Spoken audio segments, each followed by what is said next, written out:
Okay, we're going to try it again.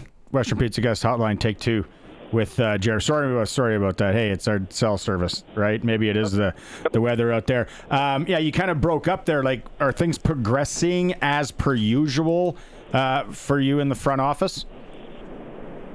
Yeah, I think it's a pretty normal offseason as far as, what to expect. I think the last number of years, 2 or 3 years, it's been a little bit slower with free agency, with negotiations taking a little longer than they have in the past, but nothing out of the ordinary.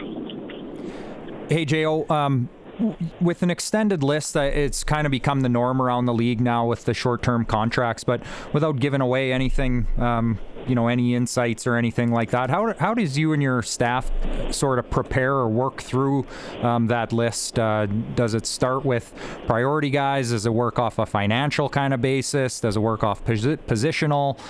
Does it potentially even look off of what could be out there come February as well, or is it a little bit of a combination of both? Just curious how you guys kind of work your way through. Yeah, it's all of the above, to be honest with you. There's a lot of factors that go into, when you offer, who you offer, and how much you offer. So you're kind of going through that. You're also keeping an eye on the list of free agents that could possibly be out there. So it's a little bit of a juggling act. There's some guys that you definitely want to get back, and you'll start to offer those guys and get those offers out and start working through negotiation. And then there's some other guys that they have to be patient. They have to understand it's a process. But you definitely go through and, you have all your evaluations from the end of the year, and you start there from the coaches' evaluations, and you start putting out offers, and some will get back to you quick, and they're excited to get back, and there's other ones that take a little bit longer. It just all depends on where that player is at. If he's someone that makes a higher salary already, and it's just a matter of you bringing them back, then they can go a little bit quicker. But if it's someone that wants a raise, which is usually the case with everyone, sometimes it takes a little bit longer. Yeah, and a great sign getting Trevor done here right quick after the season. And was the timing important for you guys to get the big fish, if you will, landed, and then be able to move on to those other guys, both from a team perspective, a financial perspective, all those things, kind of getting that big domino out of the way? Yeah, it's important. It was important to get Trevor done, just because obviously the quarterbacks, they make a lot of money, and you also want to know when you're talking to your free agents, they want to know who's going to be our quarterback, and so we had conversations shortly after the season, and then we went and evaluated the roster, talked to the coaches and in the personnel department, and ultimately came to the decision that we wanted Trevor back, and he felt the same way, so we wanted to try to do it as soon as we could, so that so everyone was kind of settled, and then you kind of start working from there. Hey, J.O., we had Trevor on yesterday on the show, and he talked about, the relationships, and that's what's really important with them, and the guys in the locker room, and the debates they have, and just some of the fun stuff. How comforting is that for you to hear that, hey, these guys have relationships? Like, if one domino falls, there's a good chance another one will maybe as well, just because of those relationships. Well, they're important. Guys want to play with guys that they like, and they're close with, and they feel like they can win with. So those relationships are super important. The cohesion of our offense going into this season, just feel like we're going to be in a better point than we were last year. You remember we were hiring a whole nother coaching staff with the new offensive coordinator. So it gives us another year with those guys all have already know the playbook. They'll come into camp with being very familiar with everything that we're doing. And ultimately, you want a group of guys that have played together for a while, and that hopefully will reap benefits. And but ultimately, it's Trevor's leadership that not only on the field, but it's off the field, in the locker room, in the meeting rooms. And so it's ultimately important. But we had a very close group in the locker room, and obviously want to try to keep as many as we can together. There's always change. Every team's going to be different. No 2 years are alike, but obviously, getting Trevor was a big piece. With that change, and when you're successful and you have good people, you always lose them. A guy like J.C. Sherritt, right? Which a lot of people said, with the new brand and what they're happening in Edmonton, that there was a good chance he was going to end up there. It's just one of those things where, the old adage when it comes to pro sports, you can't fault the guy for moving on and moving up. Yeah, no, there's, ultimately, it's just a matter of just like players where they're at in their career and what they want to do. Obviously, JC wanted to be a defensive coordinator, and felt like there was a great opportunity for him to go there and become their coordinator. So ultimately, he had to do what was best for his family. A great coach. We kind of felt like, he would be a coordinator someday. I didn't know it would happen so fast. We were hoping that we'd have him for a couple of years. But ultimately, that's what happens, and it's kind of our job to replace a good coach with another good coach. But great coach, great person. Happy that he's got an opportunity to kind of do his own thing over there with their defense. And, it's an opportunity that he couldn't pass on. J.O., you mentioned it where you were at 12 months ago with hiring a completely new staff and that. You must be feeling pretty good about your position overall, though, with where your staff's at. Obviously, no official announcements have been made to this point, but the position you're in now versus where you were 12 months ago, you must be pretty happy with. Yeah, for sure. I was actually just thinking about that the other day, that it's nice to just kind of focus in on the roster.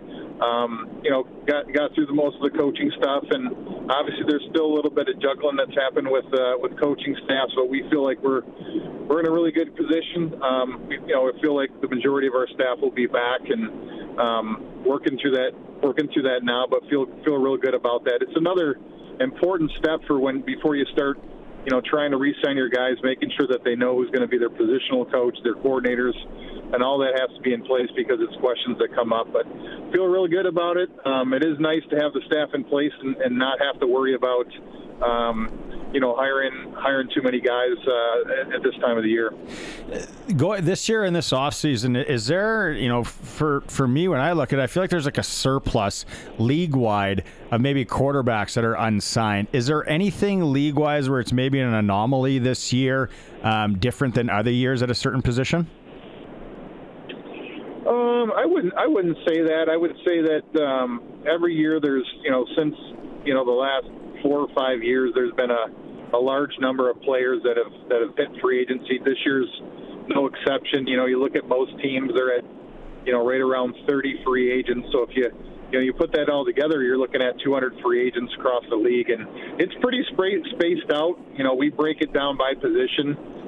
So we have every position broken into free agency, and that's when you're kind of going through. You're looking at your guys that you have on your roster, trying to decide whether you want to bring them back or whether you would look at making a change in free agency. So I don't think there's any that are, kind of greater or smaller than they have in the past. It's a pretty consistent list of players. The numbers are close every year for how many guys in each position are going to be free agents. And again, we got such a long way to go. It's a couple months before free agency, so a lot changes in that time. You can see that kind of across the league, it's a little bit slow moving, but it's kind of been like that for the last 2 years. And it takes two to tango, right, J.O.? Mm-hmm. So you can have your best laid plans, and there's another guy sitting across the table that has to agree to it as well.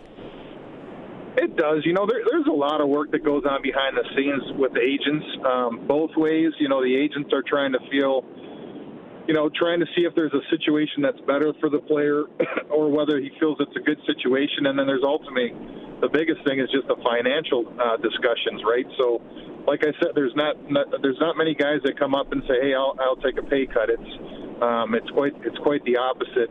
So you have to understand all that and factor all that in. But it's a normal off season. It's just a lot of positioning, and agents are also, some of them aren't overly keen. They want to also see kind of the lay of the land for their clients and ultimately do the best job they can for them. But they want to kind of know what the market looks like for them as well. So there's a lot of that happens before you get into free agency. I look behind the curtain in your life. Obviously, you're under a microscope all the time in Saskatchewan. Like, do you get a chance over the holidays or in the winter here to enjoy some time with the family at all, or is it always work? We always, I always have time to enjoy with the family. It's just there's just not a lot of it. When the season ends, it's really our busy season in football operations. So we're kind of grinding it out, to be honest. This is the time of the year where we start signing our negotiation list players and players that haven't even been Roughriders yet, right? So you're trying to work those, your negotiation list and trying to get those guys off so that you can put new guys on. So this is kind of the busy part for us. But as far as me personally, I always take some time around Christmas. I'm sure my family probably wants it to be a little bit longer, but we enjoy the couple days before Christmas and get some good family time when we can. And so do I sprinkle on your Buffalo Bills at 6-1 to get to the Super Bowl and get it done this year? Yeah, no, I'm again, I've been a Bills fan for so long that I don't really get excited until they're right at the end.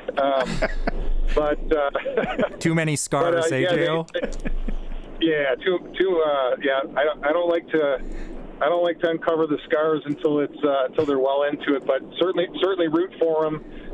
They played really well 2 weeks ago in the snow, and then last week, man, their offense was just rolling, but their defense was the opposite, right? So they've got a great quarterback. So anytime you got a great quarterback, you got a chance to win. So I guess I'm always excited for them, holding out hope that before too long we'll get a Super Bowl. I like the odds this is too. Just Kansas City, I can't see it. But thanks for taking some time. Travel safe. All the best in the holidays and the family time, and appreciate you hopping on. Hey, I appreciate you guys having me on, and you guys have a great Christmas. RP, give your family the best. Will do. Thanks, J.O. Right you too. Jeremy O'Day joining us on the Western Pizza guest hotline. If you are looking for anything for your staff, as far as catering-wise, Western Pizza is your go-to. It is the all-new SportsCage on the home of the Saskatchewan Roughriders, 620 CKRM.